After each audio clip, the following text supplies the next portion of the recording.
বাংলাদেশ ইসলামী ছাত্র শিবিরের ঢাকা বিশ্ববিদ্যালয় শাখার সভাপতি ও সেক্রেটারি জেনারেলের আত্মপ্রকাশের পর এবার পূর্ণাঙ্গ কমিটি প্রকাশ করেছে দলটি।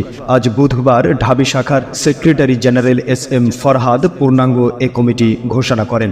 কমিটিতে উল্লেখ করা হয়েছে সভাপতি মোহাম্মদ আবু সাদিক কায়েম, সেক্রেটারি এস.এম. ফরহাদ, সাংগঠনিক সম্পাদক মহিউদ্দিন খান, প্রচার ও মিডিয়া সম্পাদক হোসাইন আহমদ জুবায়ের, ছাত্র আন্দোলন ও মানব সম্পদ উন্নয়ন বিষয়ক সম্পাদক মোহাম্মদ মাজহারুল ইসলাম, অফিস সম্পাদক ইমরান হুসাইন, বায়তুল মাল সম্পাদক আলাউদ্দিন আবিদ, দাওয়াহ ও ছাত্র কল্যাণ সম্পাদক হামিদুর রশিদ জামিল, সাহিত্য সংস্কৃতি ও প্রকাশনা সম্পাদক নুরুল ইসলাম নূর, বিজ্ঞান ও ক্রীড়া সম্পাদক মোহাম্মদ ইকবাল হায়দার, শিক্ষা ও গবেষণা সম্পাদক মোহাম্মদ আনিস মাহমুদ সাকিব, আইন ও মানবাধিকার সম্পাদক রিয়াজুল মিয়া, ব্যবসায় শিক্ষা ও আন্তর্জাতিক বিষয়ক সম্পাদক হাসান মোহাম্মদ ইয়াসির, স্কিল ডেভেলপমেন্ট সম্পাদক আব্দুল্লাহ আল আমিন।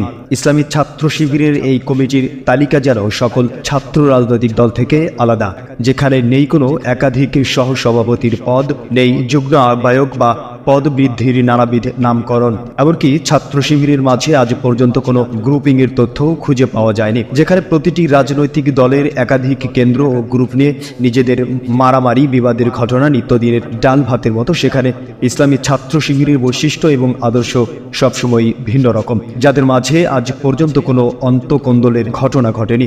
ছাত্র শিবিরের ঢাকা বিশ্ববিদ্যালয়ের এই কমিটি প্রকাশের তালিকা নিয়ে ইতিমধ্যে জনমনে আলোড়ন সৃষ্টি করেছে।